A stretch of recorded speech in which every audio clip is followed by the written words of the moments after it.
रामजीदास नवराज धर्मशाला में आयोजित इस कार्यक्रम में उपस्थित बड़े भाई बिहार सरकार के पूर्व मंत्री, विधान परिषद के सदस्य और जनता दल यू के प्रवक्ता नीरज कुमार जी, मंच पर उपस्थित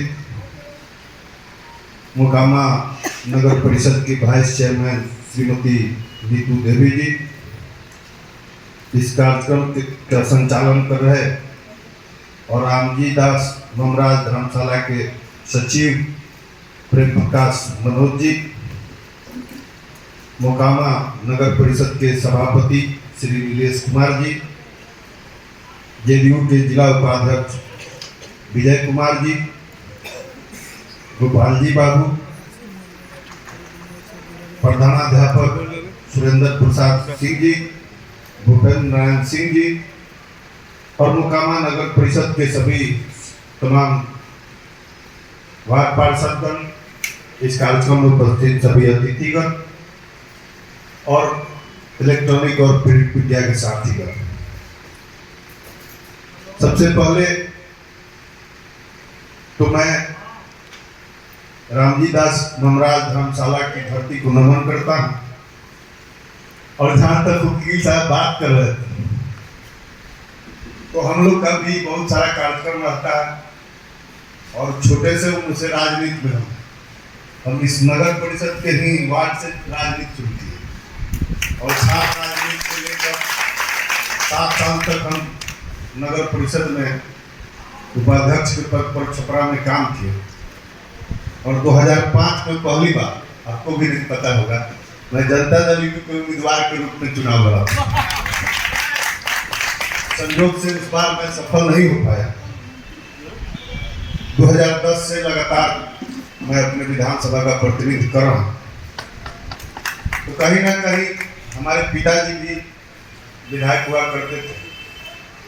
तो सारण जिला के इर्द गिर्द जो जिला है, वहाँ के तमाम जो राजनीति में रहने वाले बुजुर्ग लोग, उनके लिए हम बच्चा है और उन लोग का हमेशा दबाव रहता है कि कार्यक्रम में आना, इस शरीक होना, तो थोड़ा सा व्यस्त हम लोग का रहता है। आपने करीब से देखने का भी काम किया और दूसरा बात कि आपसे हमको परिचय भी नहीं था, जिसका जिक्र आपने खुद ही किया। तो जब आपने आग्रह किया कि मोकामा चलिए, इस कार्यक्रम में चलिए, तो हमने यहाँ के लोकप्रिय सांसद ललन बाबू से भी बात किया कि भाई वहाँ ऐसे ऐसे है सर, क्या किया जाए।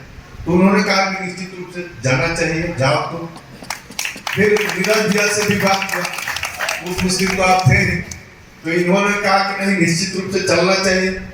फिर हम बोले कि तो आप भी चलिएगा, हम चलेंगे। नहीं, बोले कि निश्चित हम चलेंगे। फिर हम लोग का एक प्रोग्राम तय हुआ। हमको लगता है अब 2-3 बार 3 बार मैक्सिमम हमारे पास गए इस कड़ी में 6 टाइम।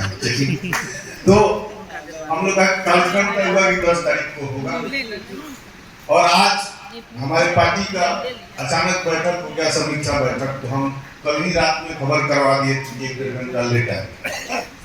तो ऐसा नहीं है कि हम लोग की इच्छा नहीं रहती है कि आप लोगों से भेंट हो। हम लोग जब जनप्रतिनिधि हैं तो हमारा पहला दायित्व है कि आप लोग के बीच में जाए, आपकी बात को सुने, आपके काम को समझे।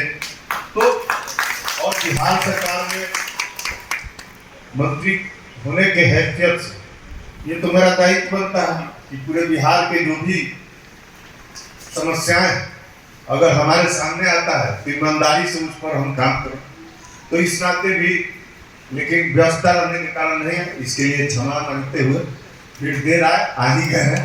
तो रही बात, अभी चर्चा चल रही थी, हमारे कई वक्ता ने खेल के बारे में चर्चा किया। लगभग साल भर से कला संस्कृति और युवा विभाग कहिए या खेल विभाग कहिए, हम उसका दायित्व निभा रहे हैं। तो हम लोगों ने खेल में भरसक प्रयास किया, जो अभी नीरज भैया ने चर्चा किया कि खेल का विकास तभी बिहार में संभव है जब हम गांव से प्रतिभा को खोज के राज्य स्तर पर ले जाकर उसको प्रशिक्षित करें और प्रशिक्षित करके उसको देश स्तर पर, विश्व स्तर पर स्थापित करने का काम करें। तो इसके लिए इस साल कॉन्क्लेव 2 हुआ, जिसमें देश के तमाम खेल विशेषज्ञ को बुलाकर राज्य सरकार ने सलाह लेने का काम किया कि खेल को हम कैसे आगे बढ़ाएंगे, और उसमें तमाम खेल विशेषज्ञ आए भी थे और उन्होंने अपना सलाह देने का काम किया। जहां तक बात है, सही बात बोल रहे थे नीरज भैया की, बहुत सारी चीजों की जानकारी आप लोग को नहीं रहती है। अब जैसे आपके जानकारी के लिए मैं बता दूं कि बिहार देश का दूसरा राज्य जो स्कूली गेम में नगद पुरस्कार देने का काम करते हैं। अगले साल से हम लोग इस योजना को शुरू किए और अगले साल हम लोग 2200 खिलाड़ियों को नगद पुरस्कार देने का हम लोग काम किया। और मेडल गांव नौकरी पर इस योजना के अंतर्गत अभी लगातार 4 महीना 80 लोग ज्वाइन कर चुके हैं। तो जो हमारे तमाम खिलाड़ी उनको अगर मेडल लेकर आते हैं तो उनको बिहार सरकार की तरफ से खेल कोटा से लगातार नौकरियां मिल रही है।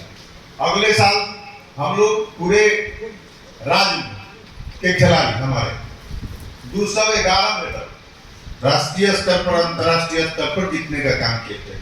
इस साल जो हम लोग 29 अगस्त को इसी 29 अगस्त को हम लोग खेल सम्मान समारोह में पुरस्कार और सम्मान देने का काम किए।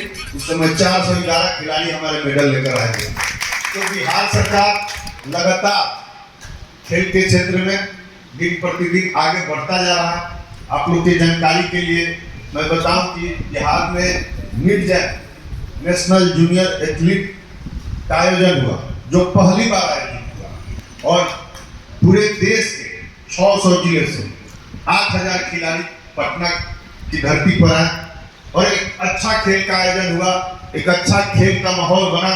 और उसी में मुख्यमंत्री जी ने घोषणा किया कि अगर बिहार के खिलाड़ी मेडल लाते हैं तो उनको नौकरी दिया जाएगा, और इंटरनेशनल मेडल जो गोल्ड मेडल लाएंगे उनको डायरेक्ट डीएसपी और डायरेक्ट अनुमंडल पदाधिकारी बिना कोई परीक्षा के, बिना कोई इंटरव्यू के बनाया जाएगा। तो ये सारी चीजें खेल को बढ़ावा देने के लिए लगातार किया जा रहा है। जैसा कि राजगीर स्टेडियम का चर्चा नीरज भैया ने किया।